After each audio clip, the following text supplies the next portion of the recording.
El mensaje de esta mañana tiene por título La Última Esperanza. Y los que pudieron estar aquí el miércoles pasado, pudieron ver y escuchar, los que nos vieron a la distancia también, parte de uno de los conceptos que yo quiero que veamos en esta mañana como nuestro mensaje. Pero hoy yo quiero hacerlo, Dios ha puesto en mí un mensaje basado en una porción de las Escrituras que ha sido muy especial para mí siempre. Hace varias semanas yo tuve la oportunidad de que Dios hablara a mi corazón a través de este pasaje. Y además de recibir un estudio sobre él, recibí un testimonio impactante que tocó mi corazón.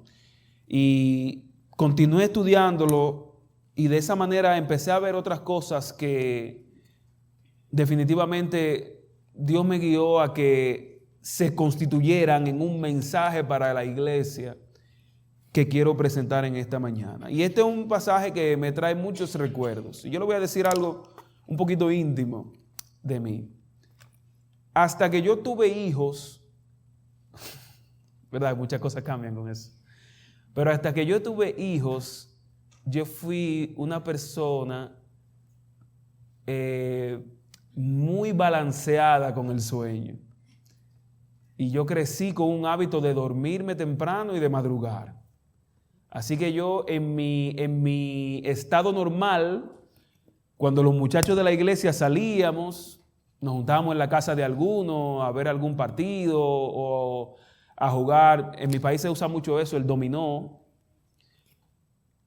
A veces los muchachos jugaban hasta largas horas de la noche y casi siempre lo hacíamos en la misma casa, en la casa de uno de mis amigos. Así que ellos me tenían a mí en un cuartito, un sofá cama, donde yo me apartaba del grupo a cierta hora y me dormía hasta que terminaran. Porque andábamos en un solo vehículo todos, así que yo tenía que esperar que se terminara el asunto, pero yo me iba para mi cuarto. Y yo crecí así. Llegué a estudiar teología, era lo mismo. En los internados adventistas hay que dormirse temprano y hay que madrugar. Por ejemplo, nosotros teníamos que ir a un devocional todos los días a las 5 de la mañana, en el que se pasaba lista. Y el estudiante de teología que falta eso tiene problemas. Al menos todavía es así allá en mi país. Así que todo eso siguió igual. Pero al terminar el primer semestre, mientras yo recibía la primera clase de hebreo, eso cambió por primera vez. Yo ni en un campamento había amanecido despierto. Pero en una ocasión, el maestro de hebreo nos puso como trabajo final traducir palabra por palabra el capítulo 22 de Génesis. Ese capítulo es especial en mi vida desde ese momento.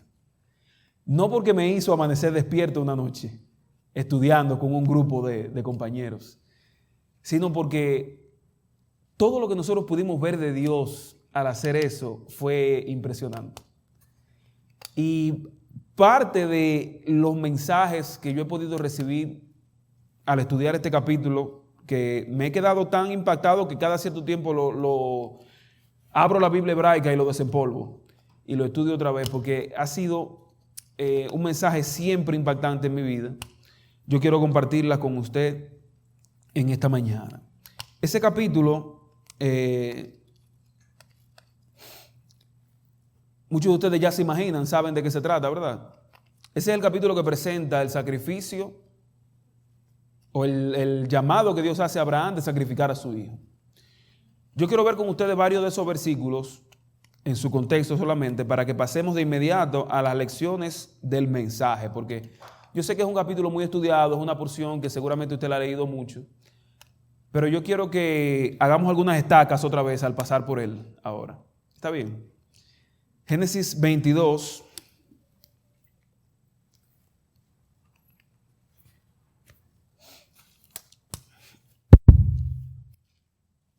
No fui yo. Génesis 22. Yo quiero leer con usted hasta el 5, por lo menos, para no hacer la lectura tan extensa. Preste atención a las palabras y léalo junto a la congregación, por favor. Génesis 22. Aconteció después de estas cosas que Dios probó a Abraham. Le dijo: Abraham, Este respondió: aquí estoy. Y Dios le dijo: toma ahora a tu hijo. Mire para acá. Escúcheme a mí ahora, no lo lee la Biblia, escúcheme a mí. Yo le prometo que voy a decir lo que dice la Biblia, pero mire lo que quiero graficarle.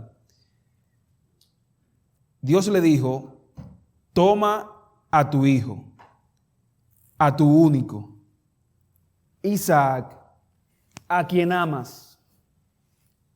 Vete a tierra de Moria, ofrécelo allí en holocausto sobre uno de los montes que yo te diré. Abraham se levantó muy de mañana, ensilló su asno, tomó consigo a 2 de sus siervos y a Isaac su hijo.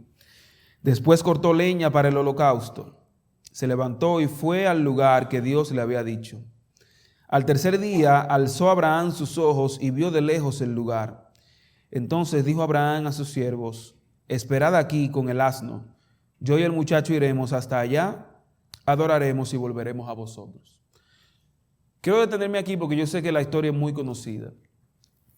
Pero aquí lo que tenemos es a Dios haciéndole a Abraham otro llamado. Abraham había escuchado esa voz antes. Y esa expresión que vemos aquí en el versículo 2, específicamente el mandato vete a tierra de Moria, esa expresión es la misma que el texto hebreo tiene registrada en Génesis 12 cuando le dice: sal de tu tierra y de tu parentela. Es la misma idea, con una pequeñita diferencia que más adelante yo le voy a presentar. Pero cuando yo le dije que mirara para acá, fue cuando Dios le habla a Abraham del muchacho. Le dice 4 cosas para referirse a Isaac. Y es como si fuera incrementando, intensificando la referencia que quiere hacerle al muchacho. Le dice: toma tu hijo, tu único, Isaac. Y entonces le es más específico aún: al que amas. Y le pide algo totalmente, ¿verdad?, extraño. Llévamelo para el holocausto y sacrifícamelo. Cuando Dios le llama a Abraham, lo llama por su nombre, ¿cuál es la respuesta de Abraham en el versículo 1? Aquí estoy. Abraham recibió otra voz que lo llamaba. Mire el 15.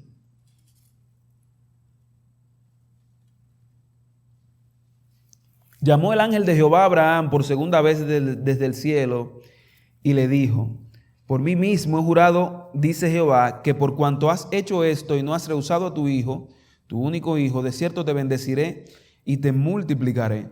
Ese ángel, cuando llamó a Abraham de nuevo, antes de decirle eso, fue en el momento en el que ya Abraham estaba listo para sacrificar al muchacho. En el momento en el que ya había alzado la mano con el cuchillo. Y le garantiza la bendición porque obedeció. Eso también quiero desarrollarlo más adelante. Pero el ángel volvió a llamar a Abraham usando las palabras del versículo 11. Entonces tomó Abraham el cuchillo para degollar al hijo, dice el final del 10. Y el ángel de Jehová lo llamó desde el cielo a Abraham y él respondió ¿qué? Heme aquí. Lo mismo que respondió cuando lo llamó por primera vez. Esa expresión heme aquí aparece 3 veces y ya hemos visto 2 de ellas en ese capítulo. La otra vez que aparece no es Abraham el que dice heme aquí. Es quien Isaac cuando va a ser sacrificado. El muchacho responde de la misma manera que responde el padre. Esta historia nos presenta un hombre realmente sometido a Dios. Y el hecho de que Isaac se sometiera de esa misma manera demuestra cuán sometido estaba Abraham a Dios. Como le dije, no creo que sea tan necesario ver toda la historia porque ya sabemos el desenlace. Ellos llegaron hasta allá y al momento del sacrificio, él es llamado, alza sus ojos Dios le dice que no lo haga y aparece un corderito como provisión. Lo mismo que Abraham había dicho, Dios proveerá. Eso se cumplió. Y entonces no fue necesario que se sacrificara el muchacho. Yo quiero ver varios elementos de este contexto. Y el primero que quiero ver es que Dios se le da la orden a Abraham de que sacrifique al muchacho. Pero antes de darle la orden, el versículo 1 dice que Dios se hizo algo con Abraham, que es necesario que lo veamos en el Antiguo Testamento. Aconteció después de estas cosas que Dios, ¿qué? Probó a Abraham. En la palabra, el hecho de que Dios pruebe tiene básicamente dos connotaciones. En el Antiguo Testamento, cuando Dios prueba, está juzgando. O está juzgando o está confirmando, viendo lo que hay en el corazón. Eso es para Dios probar. Y yo quiero que usted vea conmigo lo que dice Deuteronomio 8:2 para que reafirmemos esta idea. Deuteronomio capítulo 8 versículo 2 dice lo siguiente: te acordarás de todo el camino por donde te ha traído Jehová tu Dios estos 40 años en el desierto para afligirte. ¿Para qué? Para probarte. ¿Y qué sigue diciendo? Para saber lo que había en tu corazón. O sea, cuando Dios le dice a Moisés que lo está probando, le explica que es para saber lo que hay en su corazón. Y estamos seguros de que esta es la misma intención con Abraham, porque en Génesis 22, versículos del 15 en adelante, aparece el ángel de Jehová de nuevo y mira lo que le dice a Abraham.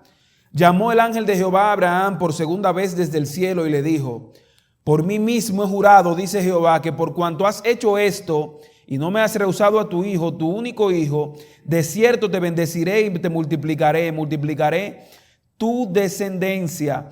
Esa es la bendición. Y yo quiero que usted vea ahora cómo Dios demuestra que él estaba simplemente viendo lo que había en su corazón. Versículo 12. El ángel le dijo: no extiendas tu mano sobre el muchacho ni le hagas nada, pues ya sé que temes a Dios. Ahí se estaba confirmando lo que había en su corazón. Esta es una prueba que Abraham recibe, en la cual tiene la oportunidad de que se manifieste nuevamente lo que había en su corazón. Y lo hace con su hijo, su único, Isaac, al que amaba. Ustedes saben cuán deseado fue ese muchacho. Y cuánto representaba que ese muchacho naciera de Sara. ¿Hasta qué punto podía Abraham llegar a amar a ese muchacho más que a Dios? ¿Hasta qué punto podía ese muchacho convertirse en un ídolo para Abraham? Dios probó el corazón de Abraham.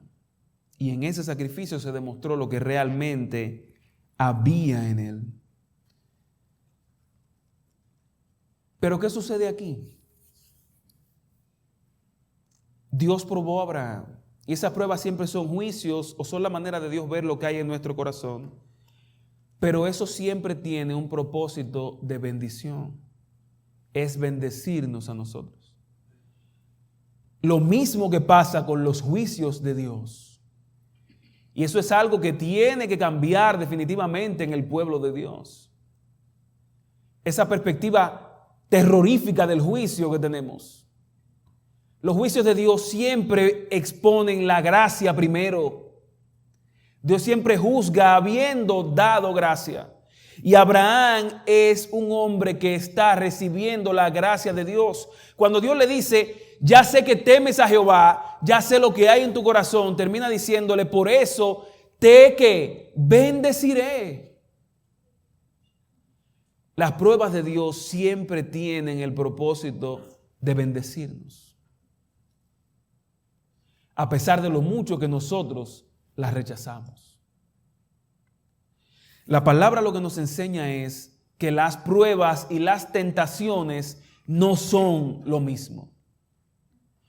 Aquí estamos viendo que las pruebas tienen el objetivo de revelar lo que hay en el corazón y bendecir al que es probado.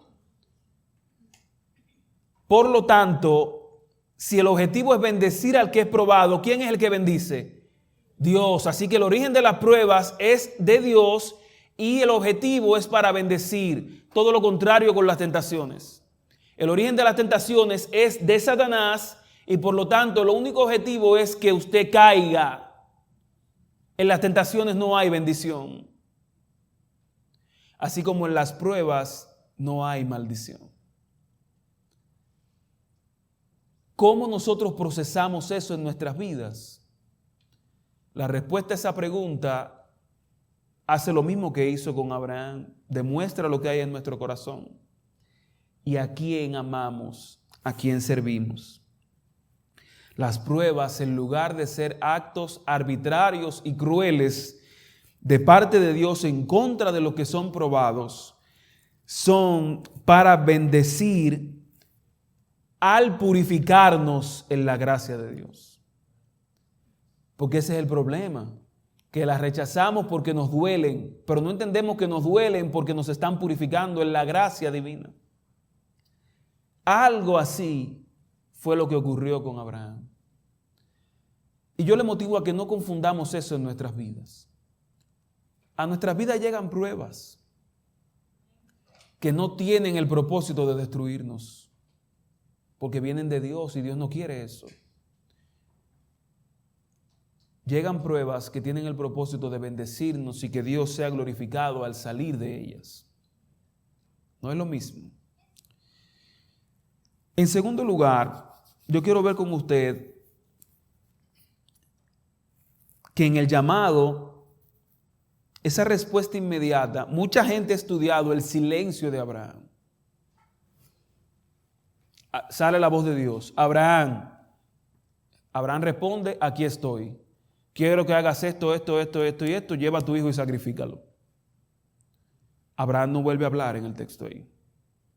En Génesis 22. La Biblia dice que él preparó todo, buscó 2 siervos, el muchacho y vamos. Cuando él vuelve a hablar es en el versículo 5. Cuando él dice a los siervos, espérenme aquí, el muchacho y yo subiremos, adoraremos y regresaremos. Y sigue su camino. O sea, la Biblia no nos presenta un análisis de Abraham al pedido. No nos presenta una crítica de Abraham al pedido. A pesar de que Abraham sabía de los pueblos de los que estaba rodeado y de esas tradiciones paganas en las que se exigían sacrificios humanos. Abraham sabía quién era Moloc y sabía de la costumbre que había para que se sacrificaran hijos humanos. Algo que se amplía más en el capítulo 18 y 20 de Levítico, donde se presenta eso como abominación a Jehová. Abraham sabía eso, pero guardó silencio. Y ahí hay muchos elementos que coinciden con la poesía del siervo sufriente, Isaías 53. ¿Qué fue lo que hizo ese cordero en Isaías 53? Enmudeció. No abrió su boca y como cordero fue llevado al matadero, como fue llevado Isaac. En silencio. Y ese debió ser un tiempo de angustia. O sea, veamos eso de una manera un poquito más práctica, porque estamos ante uno de los relatos más dramáticos de toda la Escritura. Ok, Dios me dijo esto. Yo lo acepto, pero ¿qué le voy a decir a Sara? ¿Cómo yo le voy a explicar a Sara que Dios me está pidiendo el muchacho y que lo mate? Porque él no era solo de él, Isaac era hijo de Sara también. Ella merecía por lo menos saber qué estaba pasando, ¿no? ¿Cuál sería el testimonio de tanta gente que lo seguía a él, que iba con él, de otros familiares, de siervos que él tenía? ¿A qué conclusión llegarían ellos al ver a Abraham sacrificando a su hijo como los paganos hacían a Moloc? Eran demasiadas las dudas que podía tener él. Pero él guardó silencio y aceptó a lo que Dios lo llamó. Y más adelante, en el tercer punto, vamos a ver por qué él aceptó esto de una manera tan simple. Pero yo quiero enfocarme, hermanos, en la obediencia de Abraham como adoración. Porque nosotros, familia, fuimos creados para adorar a Dios. Y nosotros tenemos la capacidad de decidir obedecer al Señor. Y la firmeza de esa decisión en nuestra vida es la adoración más pura que usted y yo podemos darle al Señor. Por eso es que no todos cantamos y no todos predicamos y no todos quizás hacemos todo lo que hacen los demás. Pero usted no tiene ningún hándicap que le impida obedecer a Dios. La obediencia a Dios es nuestra más pura expresión de adoración. Y mire cómo esto se demuestra de una manera tan simple. En el 5 otra vez. Abraham dice, el muchacho y yo iremos, adoraremos y regresaremos. Él no da detalles. Él no está viendo el asunto como que va a matar al muchacho. Él lo único que está viendo es que Dios le dijo algo y él lo está obedeciendo. Adoración. Él está haciendo lo que Dios le dijo y él con su propia boca dice que eso es que voy a adorar. Él definió su obediencia a Dios como adoración y asimismo lo presenta todas las escrituras. Nuestra obediencia incondicional es la más noble de nuestras manifestaciones de adoración. Por eso él respondió cuando Dios lo llamó, heme aquí, aquí estoy. Una respuesta que dio Jacob en su momento, una respuesta que dio Moisés en su momento a pesar de lo indigno que se sentía, la respuesta que dio Samuel cuando escuchaba la voz en el templo, la respuesta que aparece o que dio Isaías cuando fue llamado al ministerio profético. Los hombres de Dios demostraron siempre su adoración con una obediencia incondicionada. Por eso todos esos hombres respondieron cuando fueron llamados, aquí estoy. Y familia, nosotros tampoco tenemos otra manera de adorar a Dios más pura que nuestra obediencia sincera. El llamado como tal es interesante. Ya él había escuchado esa expresión vete, como les dije, la misma que aparece en Génesis 12. Pero el mandato ahora del sacrificio tiene 3 imperativos. El primero es toma a tu hijo. El segundo es vete en el centro y el tercero es sacrifícalo. Las 3 le llegan a él como órdenes. Él las había recibido.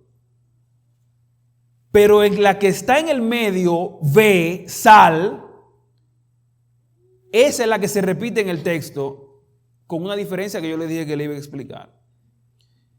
En Génesis 12, ese salir tenía implicaciones de que Abraham abandonara su pasado. Vete de tu tierra, de tu gente, déjalo todo. La obediencia de Abraham en ese momento dejó todo lo que él era en el pasado. Sin embargo, la obediencia de Abraham, cuando Dios le dice vete a sacrificar al muchacho, lo que hace es abrazar el futuro de bendición que Dios le había prometido. Aquí no hay nada al azar, hermanos. ¿Cómo se llama el monte donde Isaac sería sacrificado? Moria. Allá fue que Dios le dijo, vete y sacrifica al muchacho. Mire lo que pasa con Moria en las Escrituras. Segundo de Crónicas, capítulo 3. Segundo libro de Crónicas, capítulo 3, versículo 1. Mire lo que nos demuestra de ese lugar a donde Dios le dijo a Abraham que fuera a sacrificar al muchacho. Segundo de Crónicas, capítulo 3, versículo 1. Y comenzó Salomón a edificar la casa de Jehová. ¿Dónde? en Jerusalén, en el monte Moria. ¿Y en qué se convirtió Jerusalén en el pueblo de Dios en el futuro? Cuando ellos fueron cautivados, ¿qué fue lo que se destruyó? ¿Dónde estaba el templo? ¿Dónde estaba la presencia de Dios para ellos? ¿Dónde estaba lo que los identificaba, lo que le daba sentido a ellos? Dios escogió Jerusalén, el lugar donde se cumplió la promesa que Dios le había hecho. Eso era Moria. Todavía no lo era, pero es lo que sería. Por eso le digo, cuando Dios le dice a Abraham, vete por segunda vez, ya no es para que él solamente abandone un pasado, es para que él abrace el futuro, para que reciba, empiece a recibir lo que Dios se le prometió, porque Dios le dijo a él que le daría una descendencia. Israel. Ahí Dios le dijo, vete y sacrifica al muchacho.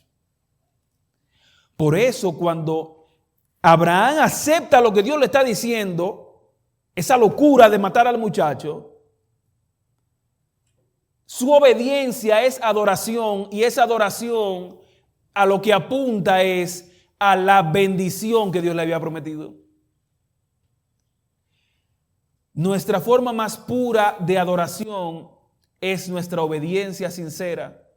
Y el resultado de esa obediencia sincera no es otro más que la bendición de Dios. Ese es el flujo que yo creo que usted ve aquí en el pasaje. Y eso es lo que también enseña la experiencia de Abraham. Hemos visto que somos bendecidos al ser probados por Dios. Y en Dios no hay otra forma, no hay otro resultado de las pruebas que no sea bendición, aunque usted y yo no lo aceptemos en el momento que somos probados. De las pruebas de Dios no resultan nada más que bendición para nosotros. Porque aun si lo que pasa es que somos purificados, eso también es por su gracia y para nuestro bien. Las pruebas nos bendicen y la obediencia nuestra también resulta en bendición. ¿Pudimos verlo claro en el texto eso? Eso yo quiero que nos lleve entonces a lo tercero que yo quiero compartir con usted en esta mañana. Abraham se encuentra en esta situación difícil, pero él decide que su fe sea más grande que la dificultad. Por eso obedece sin condiciones. Y ya vimos el versículo 5 en el que él da la certeza de que regresará con el muchacho. Una fe impresionante. Dios le pidió que lo sacrifique y él dice que sí, vamos para adelante, vamos para allá, vamos a adorar, vamos a hacer el sacrificio, pero yo voy a volver con el muchacho. ¿Está seguro? Pero ¿de dónde le sale a Abraham esa seguridad? ¿Cómo? ¿Cómo pudo haberse desarrollado en él esa fe? ¿Qué había visto él de Dios que le diera seguridad de que eso podía ser así? Vaya conmigo a Hebreos 11. Hay una parte de la descripción de Abraham que tiene un detallito que es vital para esto que estamos estudiando. Hebreos 11 del 17 en adelante. Después de decir varias cosas de Abraham, allí la palabra nos dice lo siguiente. Por la fe, Abraham, cuando fue ¿qué? Probado. Ahí se corrobora otra vez el concepto de que Dios lo probó. Fue probado, ofreció a Isaac, el que había recibido las promesas. Ofrecía su unigénito, habiéndosele dicho, en Isaac te será llamada descendencia. O sea, Hebreos está poniendo aquí el contraste, diciendo que él ofreció a Isaac a pesar de que se le había dicho que en ese muchacho era que venía la bendición de la descendencia. Ahí está el contraste claro. Pero mire el 19. Porque pensaba que Dios es poderoso para levantar aún de entre los muertos. Abraham tenía seguridad de que Dios resucita. Y como vimos este miércoles, la primera resurrección de todo el Antiguo Testamento es la del hijo de la viuda de Sarepta. Mucho tiempo después de esto. Así que todavía no nos queda clara de dónde está la seguridad de Abraham. Pero Hebreo me dice que Abraham estaba seguro porque Dios resucita aún de los muertos. Vea esto conmigo ahora. Hace un par de semanas que mi esposa predicó hablando de la experiencia de Sara. Así como Sara, en este tiempo, toda mujer que tuviera esterilidad sufría mucho también. Porque ellos no lo veían como algo tan simple como nosotros lo podemos ver ahora. Y una de las implicaciones que tenía para una mujer ser estéril, como lo era, yo estoy hablando de Ana primero. Ana, eso fue lo que presentó mi esposa, que sufrió muchísimo. Sara era estéril también. Y yo estoy seguro que Sara sufrió muchísimo, al igual que como sufrió Sara. Porque para todas ellas el concepto era el mismo. Una mujer que fuera estéril, usted puede decir con toda seguridad que en aquel tiempo lo que se pensaba era, mire esto, que una mujer que fuera estéril, el hecho de que no pudiera tener hijos, significaba básicamente que ella cargaba muerte en sí misma, que ella cargaba muerte dentro. Por eso cuando Sara presenta, ¿verdad?, sus razones por las cuales se ríe de la noticia, una de las razones que nos presenta el texto, mire la palabra que usa. Génesis de nuevo. Vea conmigo, por favor. Génesis.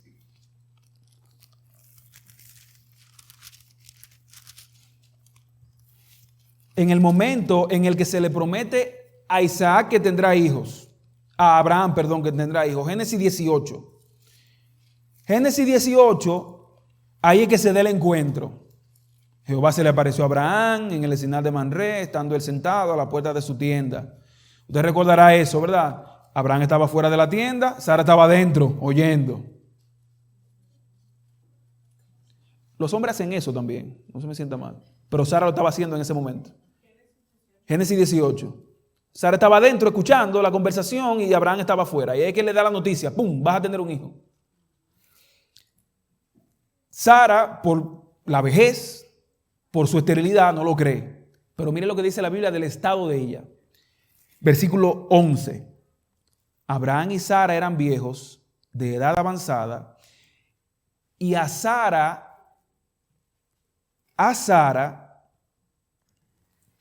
ya le había cesado el periodo de las mujeres.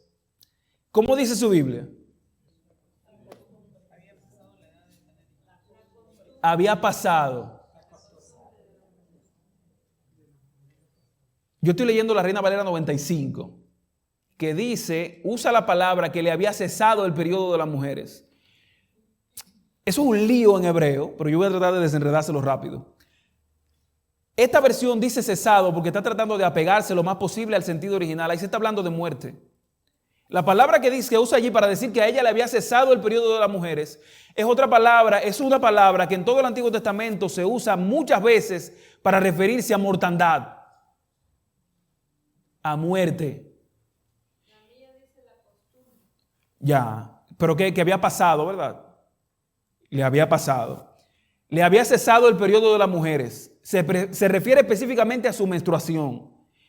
Pero está usando la palabra que le cesó. Porque esa palabra en el hebreo tiene el mismo sentido que tiene la palabra en inglés e inclusive en español. Si usted busca en el diccionario lo que dice muerte, una de las definiciones más clásicas, más comunes es cesación de la vida. Deceso.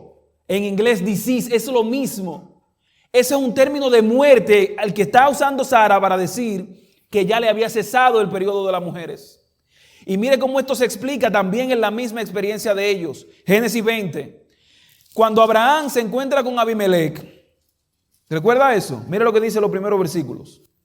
Del lugar donde estaba Abraham, partió a la tierra del Negev, acampó entre Cades y Shur y habitó como forastero en Gerar. Allí Abraham decía de Sara su mujer, es mi hermana. Y entonces ahí lo que pasa es que como Abraham dice que es su hermana, Abimelech la mira y la toma. Pero antes de hacer la suya, Dios lo detiene y le dice, cuidado si le pone la mano. Esa es la mujer de un profeta. Entonces, Abimelech le reclama eso a Abraham. ¿Por qué me has dicho que esta hermana, si es tu mujer? Y Abraham le explica que ellos vienen haciendo eso ya hace tiempo. Básicamente, se lo estoy resumiendo, pero lo que quiero que vean es que en el 3, por ejemplo, mire lo que dice. Dios vino a Abimelech en sueños de noche y le dijo, ¿vas a qué? A morir. Recuerde esto. Vas a morir a causa de la mujer que has tomado, la cual es casada y tiene marido. Pero como Abimelech no se había llegado a ella, le respondió, Señor, ¿matarás también al inocente? ¿No me dijo él, mi hermana es? Y ella también dijo, es mi hermano. Ahí entonces, ¿verdad? Él termina diciendo que con sencillez de mi corazón, yo la tomé, hice esto, ok. Pero Dios le dice en sus sueños, yo también sé que lo hiciste así. Y también yo fui el que te detuve de tomarla.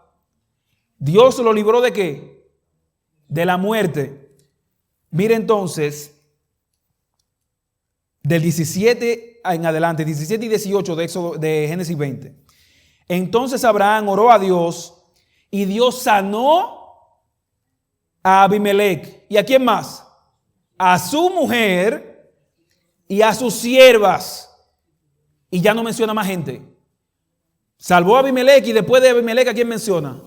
Todas mujeres. Su mujer y sus siervas. ¿Por qué menciona solamente mujeres? Las cuales, dice, tuvieron hijos.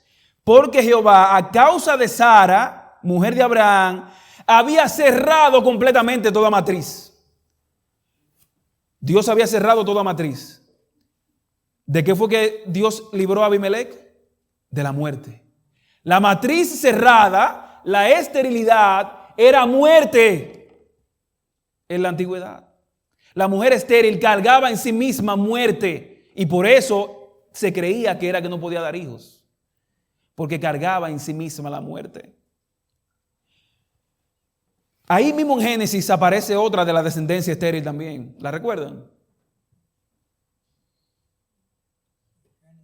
Sí.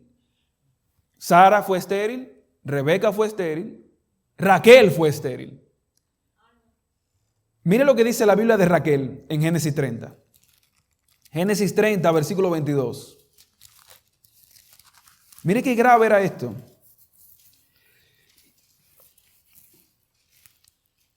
Pero se acordó, ese verbo acuérdate poderoso en hebreo, ¿verdad?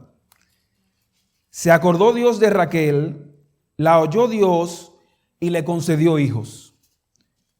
Le digo un secreto. Si uno traduce eso palabra a palabra, la mejor forma de decirlo realmente desde el hebreo es abrió su matriz. Ahí lo dice. Ah, mírelo ahí. Esa versión lo tiene rendido al original. Ahí, miren, seguramente su Biblia dice, al igual que la mía, le concedió hijos. Pero la idea es, en el original, que le abrió la matriz. Lo mismo que hizo Dios con Sara. Hebreos 11 nos dice que Abraham ofreció a Isaac seguro de que Dios podía levantar aún de los muertos. Nadie había sido resucitado aún, pero la realidad de la resurrección, él mismo la había vivido con el hecho de que Isaac naciera. Para que Isaac naciera, Dios revivió la matriz de Sara. Él había tenido una resurrección en su propia casa. Él había visto a Dios hacer lo que él necesitaba para que se cumpliera su propósito. Y esa es para Abraham la última esperanza. La esperanza del pueblo de Dios. La esperanza tuya y la mía, como lo fue para Abraham, es que Dios levanta aún al que se muera.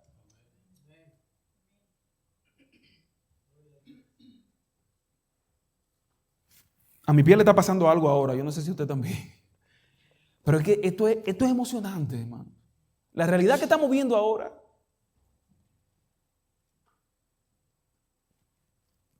Abraham subió al monte. listo para que el muchacho muriera y que Dios se lo resucitara. Por eso fue que él dijo, volveremos.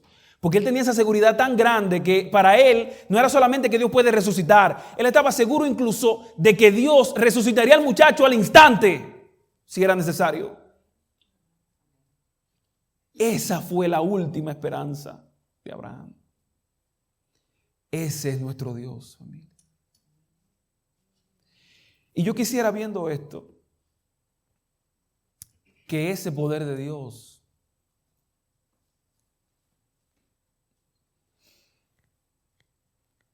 del cual la palabra nos asegura múltiples veces que para Él no hay nada imposible. De hecho, Abraham oyó eso como parte de la promesa. Dios se lo dijo, nada es imposible para mí. Así como para Él nada es imposible, esa última esperanza de que inclusive más allá de la muerte Dios levanta, debe ser la esperanza nuestra. ¿Y cómo es eso, familia? A todos ustedes ¿le ha pasado algo en algún momento? A todos ustedes se le ha muerto, inclusive un familiar quizás. Seguramente ustedes pudieron ver en la cadena de oración que nosotros hace poco ese niño de 3 años, el cáncer se lo llevó.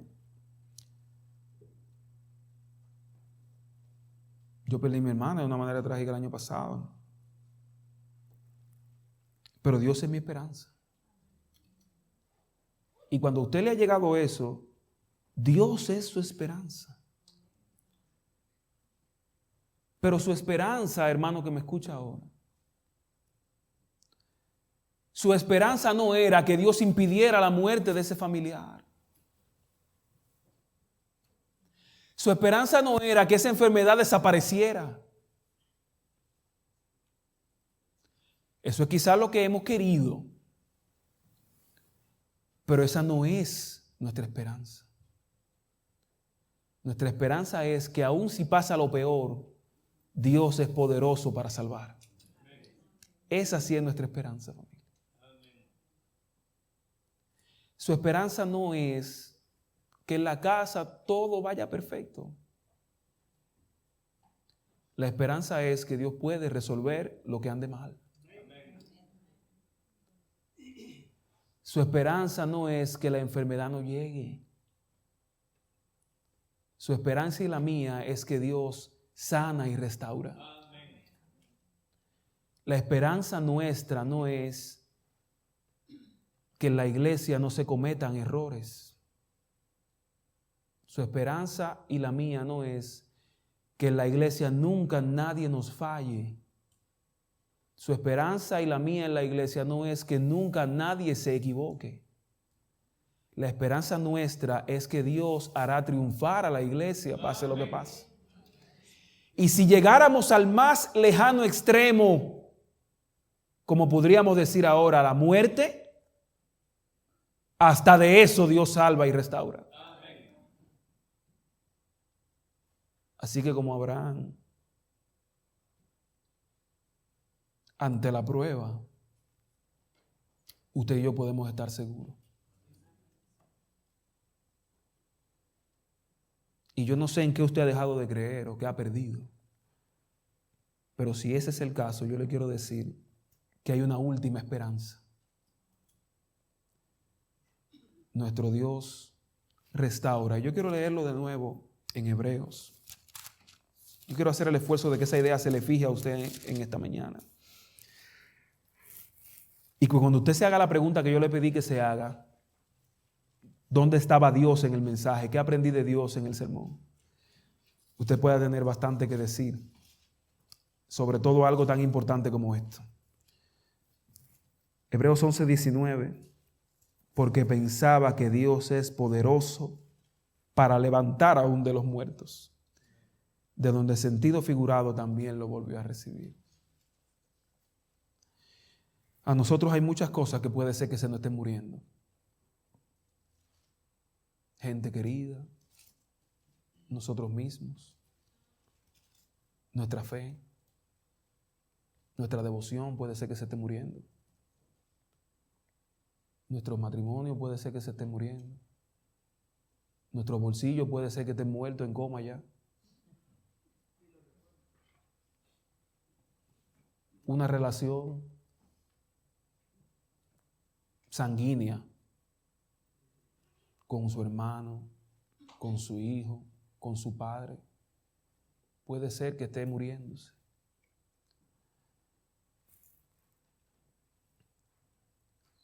Pero como Abraham, usted puede estar seguro de que Dios es poderoso para levantar aún de los muertos. Y esa relación que se está muriendo, Dios la puede levantar. Esa devoción que está muriéndose, Dios la puede levantar. Ese hogar, ese matrimonio que se está muriendo, Dios tiene el poder para levantarlo. Y esa, hermano querido, Dios quiere que sea nuestra gran esperanza. Es posible que alguien aquí se haya identificado con esta última parte y con el mensaje en general. Si es usted, si eres tú, hermano o hermana que me escucha, al que la muerte en algún aspecto de su vida le está tocando la puerta, yo quiero decirle que usted todavía tiene esperanza, porque el Señor, el Dios que le ama, al que usted le sirve, tiene poder para levantar aún de la muerte. Y hoy Dios te da la oportunidad de recibir en tu vida la seguridad que tenía Abraham. La seguridad de que aunque parezca que la muerte está cerca, tú puedes también acercarte, aferrarte al Dios que tiene el poder para levantar aún de la muerte. Tú tienes la oportunidad de, en el nombre de Cristo, declarar vida en eso que se está muriendo en ti, en tu casa, en la iglesia. Porque nuestro Dios tiene el poder para levantar aún de la muerte. Y yo quiero concluir este mensaje de hoy orando por alguien que quizás está viendo la muerte cerca en algún aspecto, pero que quiere llevarse en esta mañana la seguridad de que Dios levanta aún lo que se muera. Alguien que necesite un toque de vida del Señor, que le dé seguridad, que le dé esperanza nuevamente. Si ese eres tú, yo te invito a que te levantes y te unas a mí en esta oración. Dios tiene el poder para devolverle la vida a lo que se está muriendo en ti. No importa lo que eso sea ni cómo se llame. Oremos. Padre Santo, gracias, Señor, porque aunque vivimos en un mundo en el que parece que la esperanza se pierde, en el que la gente vive cada vez más sin fe, tú, Señor, en ti, Padre, nosotros podemos tener una última esperanza. Y yo te pido que te conviertas en la gran esperanza del corazón, de la vida de cada uno de mis hermanos que se han levantado. Que tú seas, Señor, la gran esperanza de tu iglesia. Que tú seas, Padre, la gran esperanza de cada familia, de cada hogar, de cada matrimonio aquí presente. Que tú, Señor, seas la última esperanza de un mundo que se pierde. Y que al nosotros recibir esa seguridad del cielo, así como ocurrió con Abraham, en nosotros también sean benditas todas las naciones. Ayúdanos a vivir en tu bendición, Señor, superando con tu ayuda las pruebas, honrando tu nombre y glorificándolo al pasar por ellas, con una obediencia firme y decidida, y siendo tú, Señor, nuestra única y gran esperanza. Gracias porque hemos recibido de ti este mensaje en esta mañana a través de tu palabra. Transforma esto en la realidad de nuestra existencia, Señor. que eso seamos nosotros. Que eso sea lo que seamos, Señor, eso que hemos visto esta mañana. Transfórmanos en eso, en gente segura, firme y esperanzada en ti, Señor. Oramos en el nombre de Jesús. Amén.